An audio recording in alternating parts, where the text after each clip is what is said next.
Нека си поговорим за токсичния позитивизъм.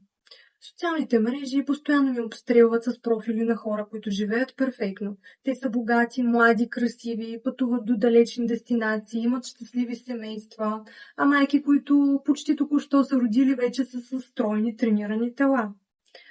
Всичко това възпитава обикновения човек едно чувство, че не е достатъчно добър и че е назад, спрямо връстниците си, спрямо другите хора.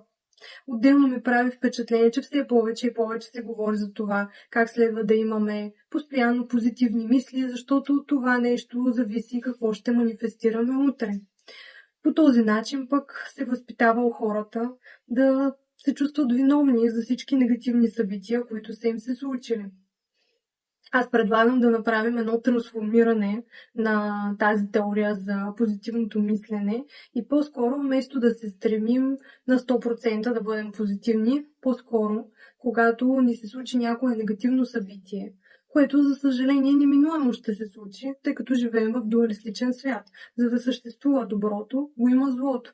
За да има красиво, има и грозно. По този начин, за да имаме щастливи моменти, минаваме и през трудни такива.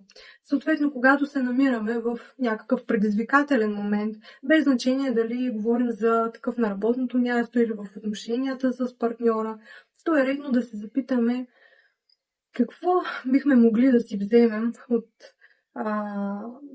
това събитие и по какъв начин да изведем полезното за нас в личностен план, как то ще ни развие в положителен аспект, така че утре да бъдем по-добра версия на себе си, да бъдем по-отворени към света и да привличаме, разбира се, по-положителни събития.